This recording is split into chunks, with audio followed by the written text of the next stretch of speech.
Hi, all my kingdom builders. This is Deborah Kitchen by Faith.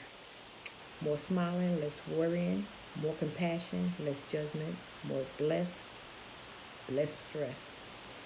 Um, let's talk. Let's talk. Today, I want to talk about compassion. Compassion for other people, compassion for doing things, just having compassion in general. Um, Sometimes we go in life and you don't have compassion for people these days as we used to do in more of my days coming up. We had more compassion and more caring for others, more respect for others. These days, um, people walk by you, they're rude, they just say what they want to say, they cuss and they fuss with no respect to the elderly or even older people. I find the young adults, they are really a little too loose with the mouth. Back in my day, when I would cuss, I would, like, whoop, if I seen somebody older than me, or even if I walked by a church, I would like, oh, Lord, forgive me. And I wasn't even in church then.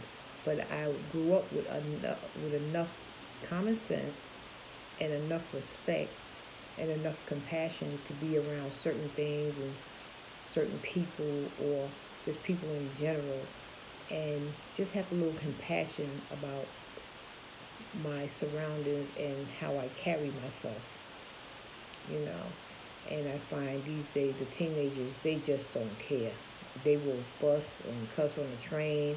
They will see an elderly person standing up and they will just let them stand there, or somebody that's had a disability or something like that in the first two seats, or the first four seats each side, two seats on each side of the bus. They'll sit there like, well, that ain't my problem. Well, that's them, not me. But they have to remember, one day you're going to get old. One day you're going to need somebody to be compassionate towards your needs. One day, keep living long enough, and you're going to go through something. Sometimes you don't have to even wait that long. So most times you don't know what life may bring your way. That something may happen to you that slows down your mobility, or your your five senses. Your five senses is very important. Smelling, eating, seeing, hearing, tasting, and when something like that goes, you want somebody to be compassionate about for you, for the things that you're no longer capable of doing for yourself, or you know. So being more compassion these days is very important.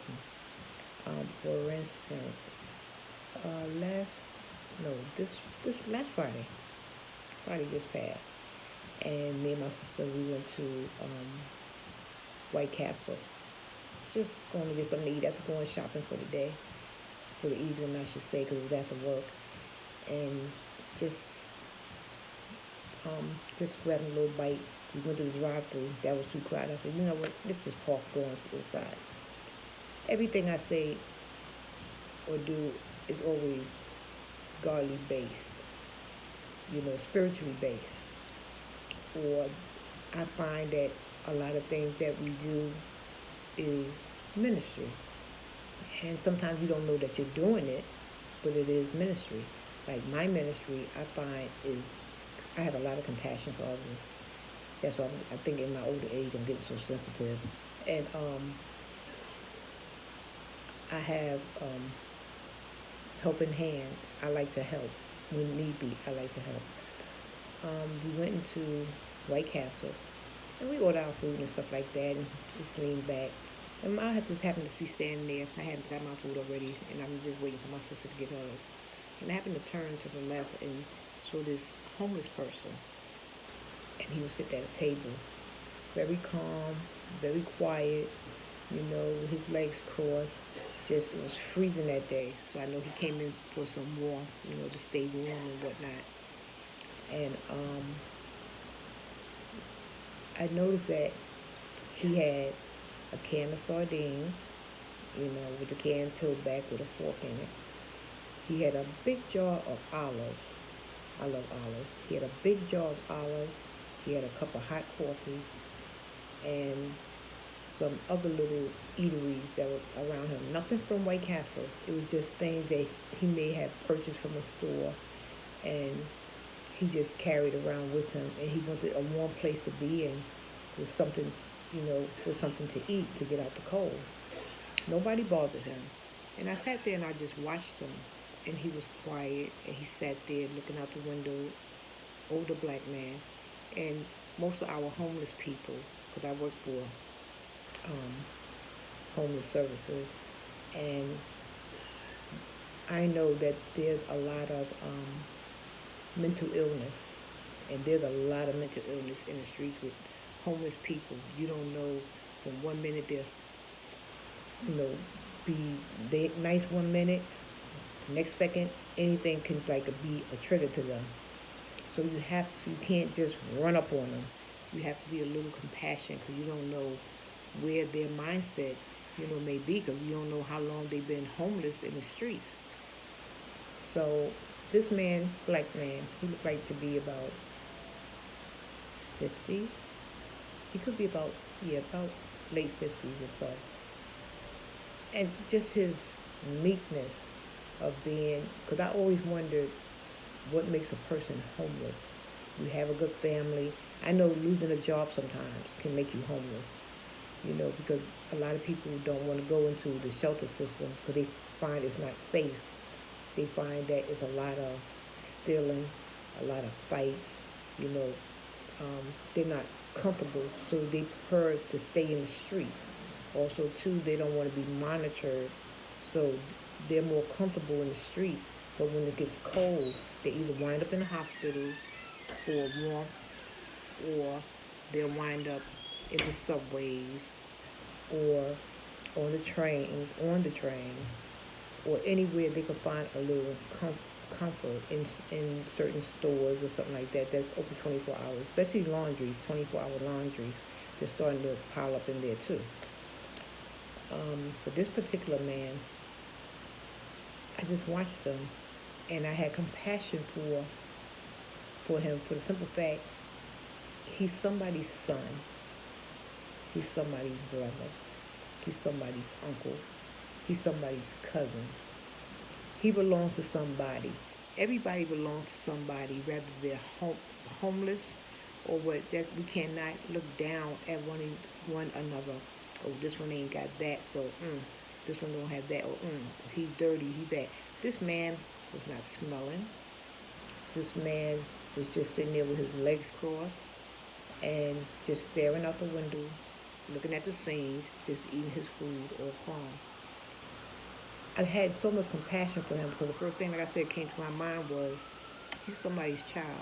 And if he's not nobody, if his mother, the parents is gone, or he don't have no family, something like that, he's still a child of our high God. And that's number one. He's still a child of God no matter what, no matter how low. Because God, we could all be on high one day and we could all lose it the next. And my motto is, we're all a paycheck away from being homeless. The rest that's out here these days, yeah, I got this, I got that, I got this, I got that. Lose your job and start using your savings to pay your rent. Trust and believe it's going to dwindle down like nothing, because the rents out here is crazy high. So I'm always compassionate about, one check for being homeless, regardless of what. We're not millionaires. We're working day-to-day people. So as we was leaving, I just looked at him. So I said for my sister, I said, I gotta give this man something. It just weighed on me to give this man, something so he can at least buy another cup of coffee, another jar of olives, another can of sardines, just to give him one for another day. If I never see him again, I know it was in my heart to give him something that would last him for another day or even a couple of hours or whatever. It was just in my heart to give him. So I gave him, some money. And he just said, I said, excuse me, Papa, this is for you. That's what I call it right now. Excuse me, Papa, this is for you. No rhyme, no reason. Is this is just for you. And he just turned around and he told me, God bless you. That's what I said. We're all a child of the Most High. And no matter how low, they still have compassion and they still know who keeps them going. The King of Kings, the Lord of Lords. And so when I gave him that, we both smiled at each other. And I just told him, be blessed and stay warm. Because it was freezing on Friday. So he said, thank you very much. And I just went on out. So with that being said, have compassion for others. It's not just about the Christmas season, the reason for the season and all that type of stuff like that there. It's just in general. Because Christmas is only one day every year. We have to have compassion and love for one another each and every day. Each and every day. And you may not can give a person some money sometimes, and that's fine. That's why we have two hands. We could always, I call them helping hands. And these hands are, if I can just give somebody a Metro card, $5, $2, if I could just help a person up the stairs, down the stairs, if I could just buy somebody a bag of grocery, it's nice to be nice. Just nice to be nice. Good morning, how you doing, how you feel? Give them just a little conversation will make somebody's day. And my ministry is, I love to speak to people on the street. That's my thing. I love to talk to people on the street. And that's the area God tells us to go out and compel men to come in. And it's a wide area, but few people want to do it. And I can't say, well, this one or that one, because everybody's ministry is different. But our first commission is to go out and to compel men to come in. And I love it. Truly, I love it. And every day is a ministry for me. Every day is a ministry. Be it I'm at work, it's always a ministry because I'm helping people to find a place for shelter, and that's a blessing. People on the job, I'm pretty much a quiet person. I know I got family out there that's going to know she's nice, she got a big mouth. I got a big mouth for some things, but basically, I'm a quiet person. And with that, people are drawn to me where they don't see that I'm messy. So if they have an issue or a problem, they'll just come by and they just say a few things. And sometimes God will lead me to them that something may be bothering them or something like that. They don't have to tell anybody. But if you have enough Holy Ghost sense, you can feel the compassion of somebody else. God is going to let you feel their burden and that weight on them. That just don't get in their business, but just drop a little something. Hi, my sister. I'm praying for you. And God got it. And, leave all your worries on him. And have enough faith that everything's going to be okay. So I just wanted to stop in with you guys for my first episode with Deborah, Catch It by Faith. Let's talk. And like I said, we're going to talk about some of everything, but it's always going to lead back to the kingdom. And like I say, faith is a small word, but it has a large range. Faith says it is now. Faith says it is now. Hope says it could happen in the future. So if I can have faith and hope, I'm choosing faith. Because faith said I can have it now. Faith says I can do it now. Faith says I can get it now. Where hope says, wait, maybe, I don't know, maybe later, we'll see.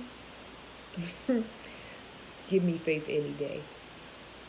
So to all my faith builders out there, I just want to say have a blessed evening. And I remember back in the days, the radio station used to say, be nice to somebody short, because one day somebody short may be nice to you. I used to love that saying. I think that was WBLS. I'm not trying to tell my age back then, but anyway. But with that being said, be nice to somebody, not just for the Christmas season, but make it a part of your everyday demeanor. You don't have to, small thing. A good morning, a how you doing, you know. Sometimes you could just walk up to a person and just tap them. How you doing, girl? How you doing, guy? I was thinking about you. You know, I just got a word. Everything's going to be all right. Sometimes your presence can change a whole negative atmosphere. And that's what kingdom building is all about. One day at a time, and we'll get there. We'll get there one day at a time. But it takes each one of us just a little piece, just a little something that can go a big way and make somebody's day. On that note, you guys have a blessed night. Pray for me as I pray for you. And until the next time, with Deborah, Catch You by Faith, let's talk. And we'll be talking again. God bless you.